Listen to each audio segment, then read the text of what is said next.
에베소서 강의 18번째 시간입니다. 목욕하고 빨래하고 청소하고 설거지하고 라는 제목으로 말씀 증거합니다. 신자와 불신자의 공통된 의문점이 있습니다. 왜 예수 믿는 사람이 더 악한가? 라고 하는 질문을 던집니다. 결론부터 말하면 사실 예수 믿는 사람이 더 악하지는 않죠. 예수 믿는 사람에 대한 기대감이 높기 때문에 예수 믿는 사람의 죄악이, 예수 믿는 사람의 허물이 더 크게 보이는 법입니다. 기대가 크면 실망도 크다고 하지 않습니까? 기독교를 빛과 소금으로 여겼는데 그 기대에 부응하지 못한 모습을 보면서 실망과 환멸과 적대감으로 표현되는 것이죠. 흰 종이에 검은 점을 찍으면 검은 점만 보이는 것이 사람의 심리입니다. 검은 점이 그렇게 거슬립니다.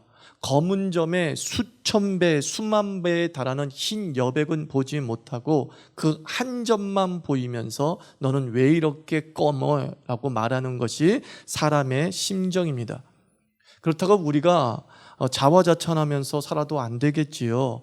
불신자는 원래 기독교를 험담하면서 사는 사람들이야 라고 그들의 험담과 그들의 비난을 무시해서는 안 된다는 말씀입니다.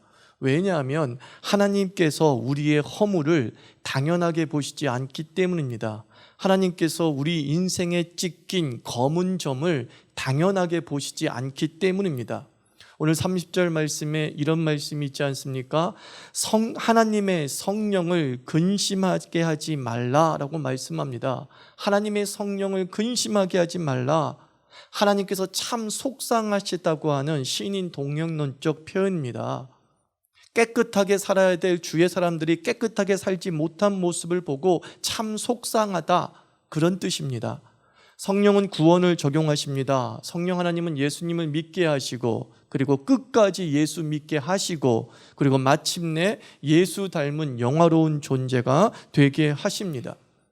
너희가 세상에서 부름받았다라고 하셨습니다. 그런데 세상을 버리지 못함을 안타까워 하시는 겁니다. 세상에서 거짓말했는데 교회에서 거짓말하고, 세상에서 성냈는데 믿음 이후에도 성내고, 세상에서 도적질했는데 믿음 이후에도 도적질하고, 세상에서 더러운 말 했는데 믿음 이후에도 더러운 말하고, 세상에서도 악의가 가득했는데 예수 믿은 이후에도 악의가 여전하심에 대해서 비통해 하십니다. 엄마가 깨끗한 옷을 입혀서 아이를 놀려 보냅니다. 놀이터 가서 놀다 와. 의와 진리와 거룩함이라고 하는 새 사람이라고 하는 명품옷을 입혀서 놀이터에 보냅니다. 얼마 후에 아이가 돌아왔는데 옷에 얼룩이 져 있는 거예요. 그리고 얼굴은 흙먼지에 쌓여서 뽀얀 살이 안 보일 정도입니다. 그때 엄마의 마음은 좀 속상하지 않았습니까? 내가 너를 귀티나게 낳아 주었는데 왕자처럼 입혔건만 네가 품바가 되어서 돌아왔니? 말문이 막혀버리는 거죠. 그런 말 하잖아요. 자기 부모님은 자기 생긴 건 생각 안 하고 자녀는 되게 귀티나게 됐다고 생각하잖아요. 내가 너를 왕자처럼 만들어놨는데, 내가 너를 귀티나게 태어나게 했는데 이놈아 좀 깨끗하게 놀지 그랬어. 이 옷이 얼마짜리인 줄 알아? 잘생기게 낳아줬는데 이게 뭐야? 이게 바로 성령 하나님의 마음이라는 거예요. 의와 진리와 거룩함의 새 사람의 옷을 입히고 예수 그리스도의 보혈의 피로 깨끗하게 씻어서 하나님의 자녀라고 하는 귀티나는 삶으로 세상에 보냈는데 돌아와 보니 품바와 다를 것이 없다. 속상한 거죠. 내가 너를 그렇게 낳지 않았는데, 내가 너를 그렇게 입히지 않았는데 이게 무슨 꼴이니? 이게 바로 하나님의 성령이 근심한다라고 하는 말씀의 의미이죠.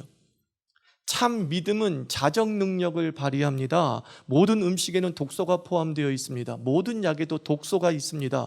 그럼에도 우리가 살 수 있는 이유는 간이라는 장기가 그 독소를 빼어내고 중화시키기 때문임을 잘 알고 있지 않습니까? 인체의 자정 능력이 오염도보다 높으면 우리는 건강한 몸을 유지할 수 있습니다. 내 안에 들어오는 독보다 더 강한 간의 능력을 가지고 있으면 우리는 그 독을 이기고도 건강하게 살 수 있습니다. 그게 바로 자정 능력이죠. 믿음의 자정 능력이란 주부의 인생 사이클과 같지 않나 싶습니다. 살림살이, 그게 주부살이잖아요. 살림살이는 무질서와의 싸움 아닙니까? 엔트로피와의 투쟁이 바로 살림살이에요. 주부가 고개만 돌리면 집안은 무질서와 혼돈에 빠지지 않습니까? 더럽고 냄새나고 복잡하고 지저분하고 어지럽혀져 있는 이 무질서와 엔트로피 증가의 상태, 그 무질서와 혼돈에 대한 저항이, 그 혼돈과 무질서에 대한 주부의 저항이 무엇이냐? 청소죠. 주부의 저항이 뭐냐? 빨래죠. 그 무질서에 대한 저항이 뭐냐? 목욕하고 설거지하고 정리정돈하는 겁니다. 청소하고 빨래하고 목욕하고 설거지, 정리정돈, 이걸 뭐라 그런다고요? 살림살이라고 하는 거예요. 살림살이란 단어를 풀어보세요. 살아있게 하는 것, 그게 살림살이입니다.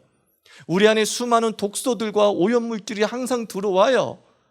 그러나 우리는 우리의 자정 능력을 가지고 청소하고 목욕하고 빨래하고 설거지하고 정리정돈을 통하여서 우리는 우리의 삶의 모든 것들을 다시 살아있게 하고 질서를 부여하는 것, 그게 살림살이에요.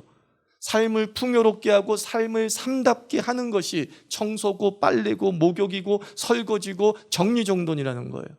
너무나 귀찮고 힘든 일이지만 그 주부의 살림살이라고 하는 사이클들을 지켜나갈 때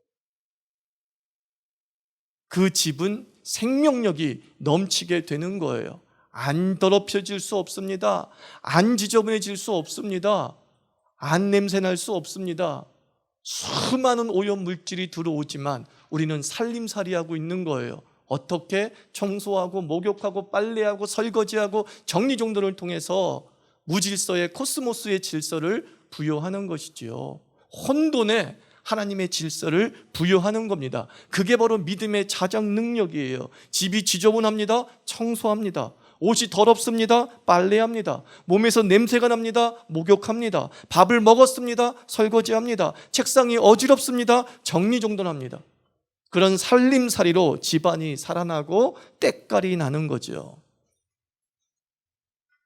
말씀과 기도가 이 살림살이입니다.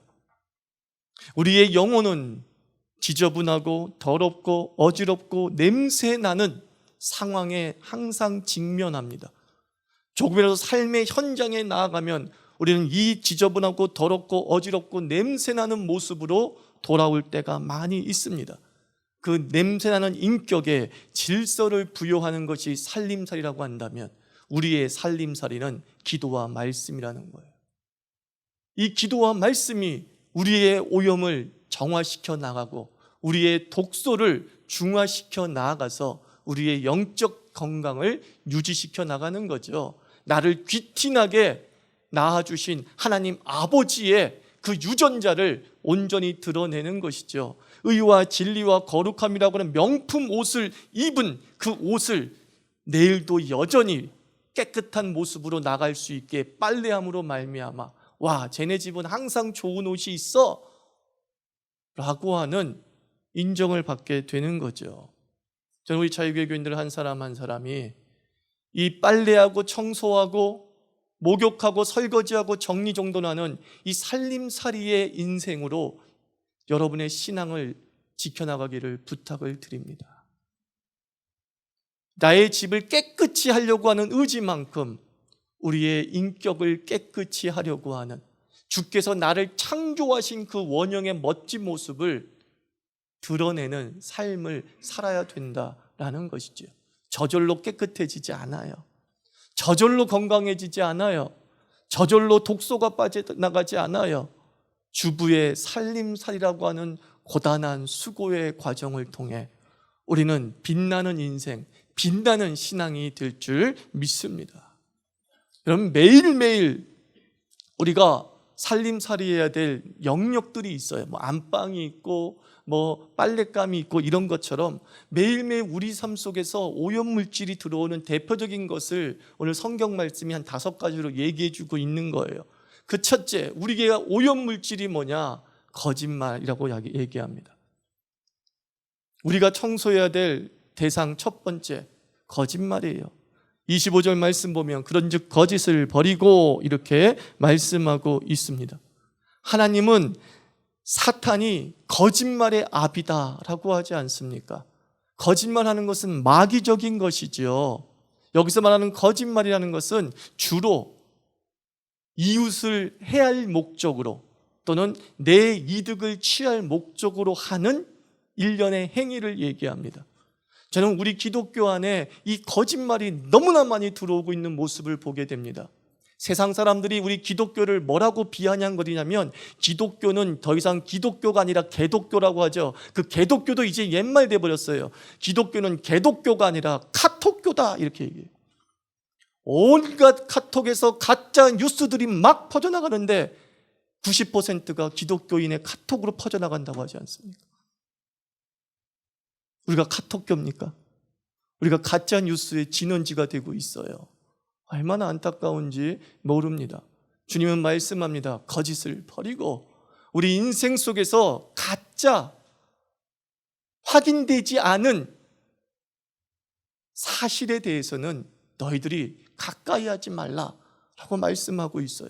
삶의 현장에 나가서 나도 모르게 들려온 어떤 것들이, 가짜 것들이 있다고 한다면 그것들을 주의 기도와 말씀의 묵상을 통하여서 정리시켜 나가야 되는 거예요. 이거는 진리가 아니지, 이건 사실이 아닐 거야. 그리고 확인해보고 사실이 아니면 과감하게 버리면서 우리를 진실에 가까워지는 삶을 살아라, 이렇게 말씀하는 거예요. 우리는 기독교지 뭐가 아니라고요? 카톡교가 아니에요. 카톡교가 아니에요. 둘째로 오염물질, 두 번째는 성냄이라고 얘기하죠. 4장 26절 보면 분을 내어도 죄를 짓지 말며 해가 지도록 분을 품지 말고 마귀에게 틈을 주지 말라, 이렇게 말씀하고 있어요. 오늘 성경 말씀 보면 분을 내지 말라라고 하지만 분을 낼 수밖에 없는 상황도 있음을 인정하면서 뒤에 뭐라고 얘기해요? 대신에 오래 끌지는 마. 어쩔 수 없이 화를 낼 수 있겠지만 오래 끌지 마. 즉 화를 내지 않는 사람은 전혀 없죠. 자주 내는가, 가끔 내는가, 순간으로 끝나는가, 오래 끄는가, 이 차이라고 생각합니다. 미국의 정신의학자인 엘머 가이츠가 사람이 호흡하면서 나오는 액체를 한번 냉각시켜 봤다는 거예요. 그랬더니 얼마 후에 무엇인가 이렇게 가라앉은 침전물이 생기더라는 거예요. 호흡을 냉각해 보니까. 그런데 그 침전물의 색깔이 그 사람의 감정 상태에 따라 색깔이 다른 것을 발견했다는 겁니다. 막 크게 화를 내고 있는 사람의 호흡을 냉각시켜 보니까 갈색 침전물이 나오고, 슬픈 마음을 가진 사람의 침전물은 회색이었다고 하고, 또 무슨 일을 막 후회할 때, 안타까워할 때 내는 그 숨결의 색깔은 이게 분홍빛이었다는 거예요. 이 가이츠 박사가 화낼 때 나온 그 갈색 침전물을 흰쥐에게 주사했더니만 몇 분 안에 그 쥐가 죽었다는 거예요. 독극물이었다는 거죠.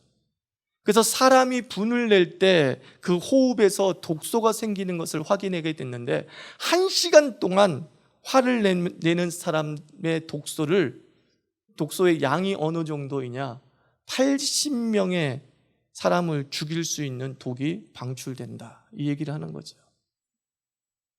그러니까 분이라는 것이 나만 죽이는 것이 아니라 상대방을 죽인다라는 것이죠.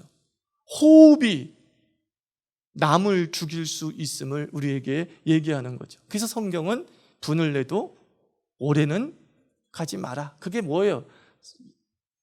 독이라는 것은 절대량이거든요. 조금의 독은 우리를 죽이지 않아요. 근데 독은 양이 많아지면 우리를 죽이는 거잖아요.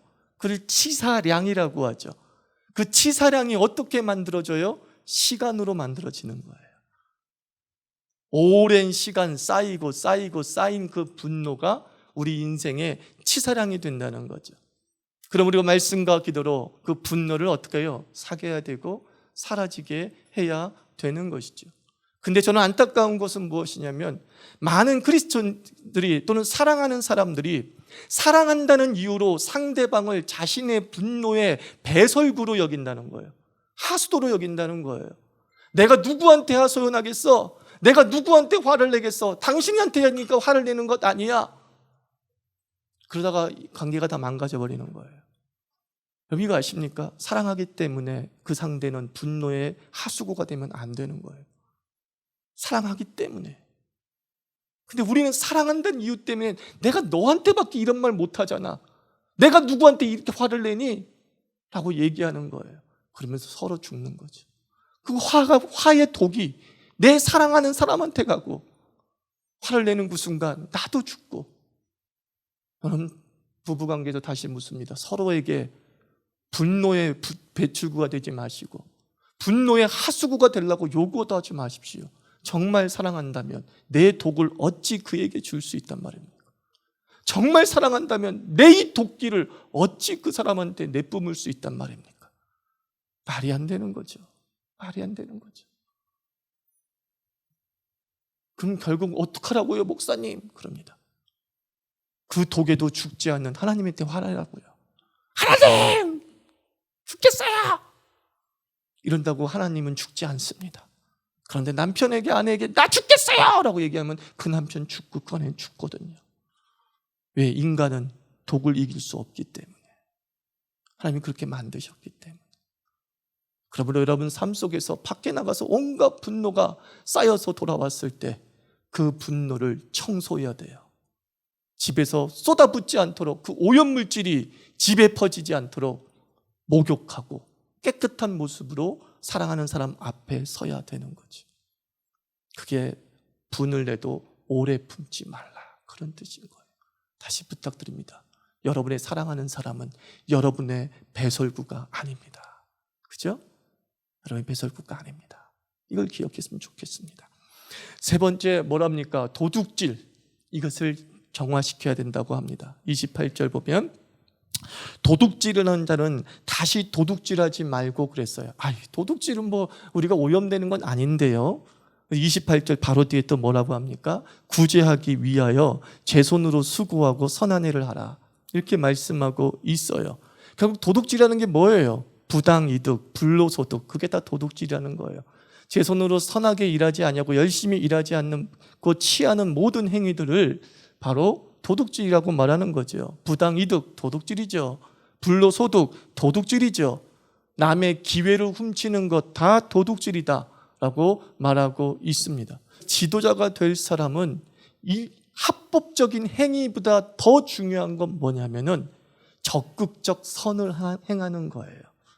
내가 합법적으로 내 이익을 취하는 것이 아니라 그것이 합법적이라 하더라도 덕이 되지 않으면 그 이익을 취하지 않는 사람을 지도자라고 하는 거예요. 바로 그 뒤에 말이 그거예요. 제 손으로 수고하고 선한 일을 하라. 적극적으로.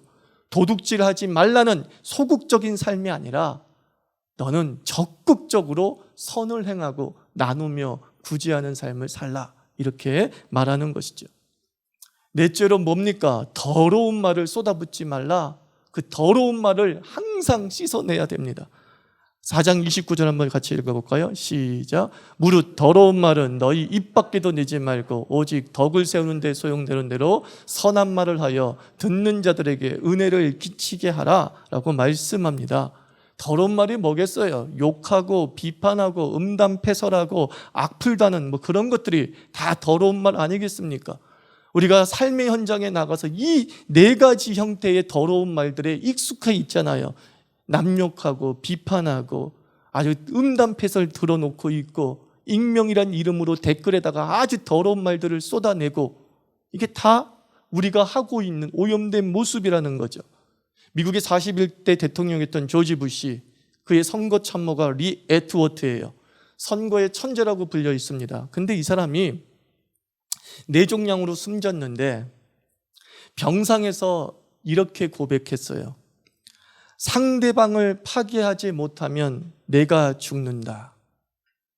이 말을 한 사람이에요. 그래서 선거 때 상대방을 파괴시키기 위해서 온갖 선전선동의 이야기들을 쏟아 부었죠. 그 사람의 흠집내고 나쁜 말을 퍼뜨리고, 그리고 39살의 나이에 뇌종양으로 죽음에 이르기 직전에 그 젊은 사람이 자기를 찾아온 친구와 자기를 찾아온 정치적 동지들에게 눈물로 이렇게 호소했다는 걸 아닙니까? 파괴는 승리가 아니었어.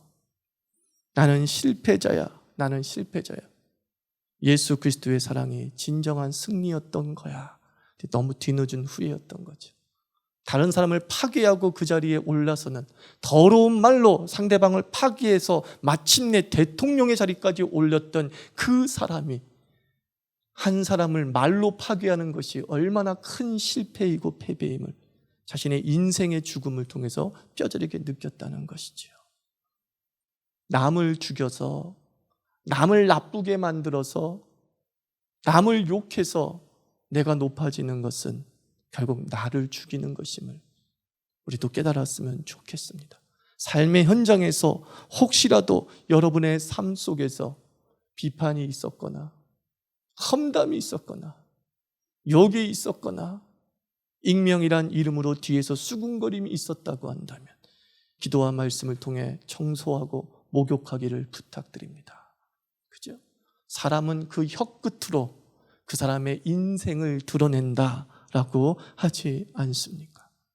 내가 무슨 말을 하느냐가 그 사람의 정체성이죠.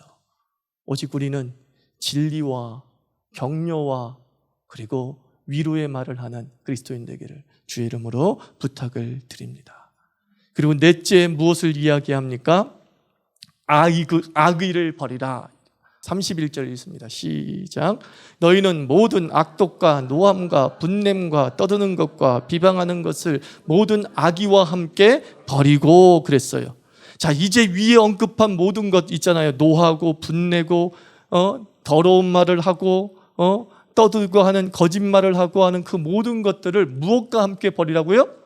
악의와 함께 버리래요. 무슨 뜻이냐면 사실은 이 네 가지의 악한 행동의 출발은 어디에 있었다는 겁니까? 네 마음에 이미 있었다는 거예요. 우발적 범죄는 없다, 그런 뜻이에요. 여러분들, 나도 모르게 하는 더러운 말, 나도 모르게 나오는 거짓말은 없다는 거예요. 네 속에 악의가 있었기 때문에 거짓말하고 분내고 비방하고 성냈다, 이렇게 얘기하는 것입니다. 그러므로 최종적으로 우리가 완전하게 깨끗하게 해야 될 부분이 뭐냐? 너희 마음을 정리정돈하는 일을 항상 해야 되는 겁니다. 마음의 생각만 하는 것은 죄가 아니라고 생각할지 모르지만 예수님은 아주 강하게 말씀했잖아요. 음욕을 품는 자마다 간음하는 자니 마음의 의도가 악한 자는 마침내 간음을 할 수밖에 없을 거다, 이 얘기를 하는 것 아니겠습니까? 그러므로 우리의 마음에 이 악의가 차지 않도록, 이 부정의 의도와 생각이 차지 않도록 마음 정리를 하며 살아가야 된다는 거예요. 아침에 나갔을 때, 그리고 밤에 집에 돌아왔을 때 우리가 기도와 말씀으로 하나님 잠듭니다, 하나님 아버지 내가 이제 눈을 감습니다. 그때 우리가 주 앞에 내어놓아야 될 게 뭐냐? 내가 이 속에 더러움이 있었고, 내가 이 속에 악의가 있었고, 내가 이 속에 도끼가 있었다면 하나님 이 밤에 완전히 깨끗게 하여 주시옵소서. 아침에 가장 맑은 정신으로 일어서게 하여 주시옵소서. 이렇게 기도하라는 거죠. 서로 죽일 때의 마음은 짐승의 마음이고, 서로 판단할 때의 마음은 사람의 마음이지만 서로 용서하는 것은 예수님의 마음이다, 그렇게 얘기하지 않습니까? 그래서 4장 32절에서 이 악의와 대비돼서 뭐라 그래요? 너희는 서로 불쌍히 여기고 용서하라, 이렇게 말씀하고 있습니다. 여러분, 악의를 없애는 마음은 뭐냐? 불쌍히 여기는 마음이에요. 상대방에 대해서 안타까운 마음을 갖는 걸 불쌍한 마음이라고 하죠. 좋은 생각을 갖게 한다는 것은 상대방에 대해서 좋은 생각을 갖게 되는 방법은 뭐냐? 상대방에게 거짓말하지 않고 상대방에게 화내지 않고 하는 방법은 뭐냐? 그 사람이 너무 불쌍해 보여, 그 사람이 너무 안타깝게 보여. 그러면 그 사람한테 거짓말하지 않고요, 그 사람한테 성내지 않고요, 그 사람한테 더러운 말도 내뿜지 않아요. 그 사람에 대한 좋은 마음을 가지고 있기 때문에. 그래서 빌립보서 4장에서 바울은 뭐라고 얘기합니까? 너희들은 무엇에든지 참되며 무엇에든지 경건하며 무엇에든지 사랑할 만하며 무엇에든지 칭찬할 만한 것들을 생각하라 그랬어요. 내 마음을 그렇게 관리하는 겁니다. 가만 놔두면 우리의 죄성은 계속 부정의 생각과 미움의 생각이 침투해 들어와서 우리의 모든 생각을 악의로 바꿔나가는 거예요. 그럴 때마다 우리는 바울 선생님이 가르쳐 주신 방법대로 마음속에 무엇이든지 사랑할 만한 것들을 생각해보고, 무엇이든지 경건한 것들을 생각해보고, 무엇이든지 칭찬할 만한 것들을 생각하고, 그랬을 때 우리의 마음은 선의로 가득 차게 되는 것이죠. 그렇게 우리는 살림살이 해 나가는 것입니다. 원래부터 깨끗하지 않아요. 가만 놔두면 우리는 엔트로피가 증가하는 방향으로, 무질서도가 증가하는 방향으로 나아가게 되어 있어요. 신앙생활은 의도성이 있어야 되는 이유가 여기 있는 거예요. 신앙은 가만 놔둔다고 저절로 좋아지는 게 아니에요. 신앙은 의도해야 돼요. 좋아지도록. 신앙은 의도해야 돼요. 성장하도록. 신앙은 의도해야 돼요. 더 나아지도록. 그 의도의 살림살이를 통하여서 우리는 건강한 하나님의 사람으로 살아갈 수 있는 거예요.